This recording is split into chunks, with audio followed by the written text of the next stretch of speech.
2016 DC ബുക്സിന്റെ സാഹിത്യ പുരസ്കാരം നേടിയ നോവലാണ് സോണിയ റഫീഖിന്റെ ഹെർബേറിയം.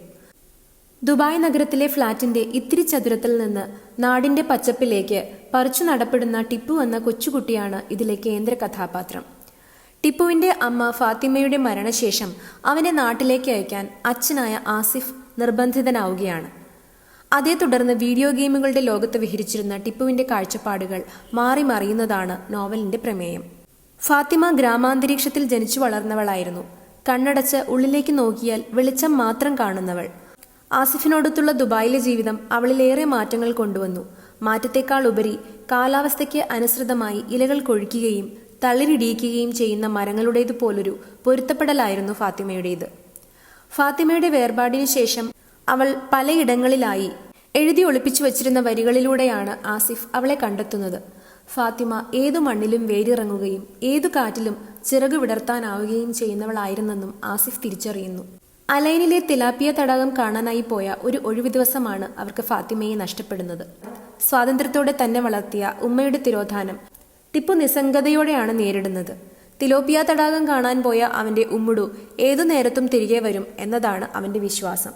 ഏതു സാഹചര്യത്തിലും പൊരുത്തപ്പെടാൻ ഫാത്തിമ അവന് നൽകിയ പരിശീലനമാവാം. നാട്ടിലെത്തുന്ന ടിപ്പു ജീവിതത്തെ പുതിയ ഗന്ധങ്ങളിലൂടെയും നിറങ്ങളിലൂടെയും ശബ്ദങ്ങളിലൂടെയും അറിയാൻ തുടങ്ങുകയാണ്. കരിയിലകളിൽ ചവിട്ടുമ്പോഴുള്ള സുഖമറിയുക, പൊടിഞ്ഞ കരിയിലകൾക്കടിയിലെ സൂക്ഷ്മജീവികളെ കണ്ടെത്തുക, ഇതൊക്കെയാണ് അവന്റെ ഹോബി. ദുബായിലെ ഇലകളേക്കാൾ പച്ച നിറമാണ് ഇവിടുത്തെ ഇലകൾക്കെന്നും അവൻ കണ്ടെത്തി. ആസിഫ് കേരളത്തിന് പുറത്ത് ജനിച്ചു വളർന്നയാളാണ്. ഗൃഹാതുരത്വം മനസ്സിൽ സൂക്ഷിക്കാത്ത അയാൾ എവിടെയും താൻ പുതുമകളെ കാണാറുള്ളൂവെന്നും എവിടെ നിന്നും തനിക്ക് ആവശ്യമുള്ളത് മാത്രമേ എടുക്കാറുള്ളൂവെന്നും ഒരിക്കൽ ഫാത്തിമയോട് പറയുന്നുണ്ട്. ടിപ്പുവിന് നാട്ടിൽ കിട്ടുന്ന കൂട്ടുകാരിയാണ് അമ്മാളു.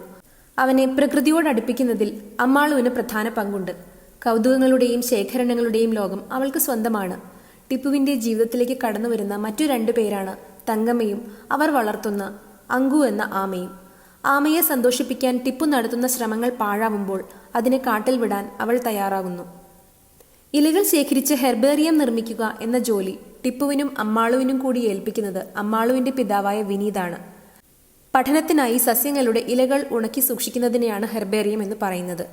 വിനീതിന്റെ ശേഖരത്തിലെ സസ്യങ്ങളെ വീണ്ടും കണ്ടെത്താനാണ് പഠനത്തിനു മുമ്പ് ടിപ്പുവിന് ലഭിക്കുന്ന വെക്കേഷൻ സമയത്ത് അവന്റെ ശ്രമം. അങ്ങനെ അവർ പിന്തുടർന്ന കളിയാണ് ഹെർബാറഷ്. ഹെർബേറിയത്തിലെ 100 ചെടികളുടെ ഇലകളിൽ 10 എണ്ണം മാത്രം അവർക്ക് കണ്ടെത്താൻ കഴിയുന്നില്ല. ഒടുവിൽ അവ എന്നേക്കുമായി നഷ്ടപ്പെട്ടു പോയെന്ന തിരിച്ചറിവിൽ ടിപ്പു 10 ചെടികൾക്ക് വേണ്ടിയുള്ള ശവക്കുഴികൾ നിർമ്മിക്കുന്നു. അതിനു സമീപം 11ാമതായി ഒരു ശവക്കുഴി കൂടി അവൻ ഒരുക്കുന്നു. ഇത് പ്രകൃതിയെ ചൂഷണം ചെയ്യുന്ന മനുഷ്യരോടുള്ള ഒരു ഓർമ്മപ്പെടുത്തലാണ്. ലളിതമായ ഭാഷയാണ് നോവലിൻ്റേത്.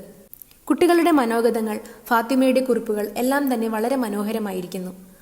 നോവലിന്റെ തുടക്കത്തിൽ പറയുന്ന ഫാത്തിമയുടെ ഒരു കുറിപ്പ് ഇങ്ങനെയാണ്: പൂച്ചെടികളായ പൂച്ചെടികളെല്ലാം ഒരുമിച്ചു കൊണ്ടുവന്ന് ഈ കൈവെള്ളയ്ക്കുള്ളിലെ തോട്ടത്തിൽ പൂവിടിക്കണമെന്ന് മോഹമുണ്ട്. എന്നാൽ ആ മോഹം ഏതാനും ഡാലിയകളിലും പെറ്റൂണിയകളിലും ഒതുക്കേണ്ടി വന്നു. ഒരു കുറ്റിമുല്ലയുണ്ട്, ലേശം മടിച്ചിയാണ്. മൊട്ടിടാറായെങ്കിലും അനാവശ്യമായ ഒരു അമാന്തമുണ്ടവൾക്ക്. ആദ്യം മൊട്ട് വിടരുമ്പോൾ ഈ മുല്ലത്തയുടെ ചിത്രം വരയ്ക്കാൻ ടിപ്പുവിനോട് പറയണം. അവൻ ആദ്യമായി വരയ്ക്കുന്ന ജൈവപ്രതിനിധി ഈ കുരുക്കുത്തി മുല്ലയാവട്ടെ. അവന്റെ ചിത്രങ്ങളിൽ ജീവന്റെ മണവും നിറവും പടരണം ഇനിയെങ്കിലും. ടിപ്പു നാട്ടിലെത്തിയ വേളയിൽ അവന്റെ ചില കണ്ടെത്തലുകൾ വിവരിച്ചിരിക്കുന്നതും മനോഹരമാണ്. ഞാവൽപ്പഴങ്ങൾ ഉണ്ടെങ്കിൽ കുറച്ച് പെറുക്കി വയ്ക്കാമെന്ന് കരുതി നോക്കിയപ്പോൾ അവിടെ ഒന്നുമേയില്ല, ഒക്കെ മഴ കൊണ്ടുപോയി. മാവിൻ ചുവട്ടിൽ കുറച്ച് മാങ്ങാപ്പിഞ്ചുകൾ കൊഴിഞ്ഞു കിടപ്പുണ്ട്. അതാർക്ക് വേണം? എങ്കിലും അവയുടെ മെഴുമെഴുപ്പും കുസൃതി നോട്ടവും കണ്ടാൽ ഒന്ന് കയ്യിലെടുക്കാൻ തോന്നാതിരിക്കില്ല.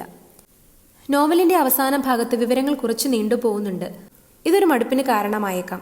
എങ്കിലും മണമറ്റ മണ്ണിനും മരിച്ച മരങ്ങൾക്കും ആഴത്തിൽ ആഴ്ന്ന പുഴകൾക്കും ഏതേതിനെയും പുനർജീവിപ്പിക്കാൻ കെൽപ്പുള്ള കുട്ടികൾക്കും സമർപ്പിക്കപ്പെട്ട ഈ നോവൽ വേറിട്ട് നിൽക്കുന്ന ഒന്നാണ്. പച്ചപ്പിന്റെ ലോകം ദിവസേന ചെറുതായി ഒരിക്കൽ ഇവിടം ഒരു ഹെർബേറിയമായി തീരുമെന്ന് നമ്മെ ഓർമ്മപ്പെടുത്തുന്ന മനോഹരമായ ഈ കൃതി വായിച്ചിരിക്കേണ്ട ഒന്നാണ്. മറ്റൊരു റിവ്യൂവിൽ വീണ്ടും കാണാം. Bye from Peethus world.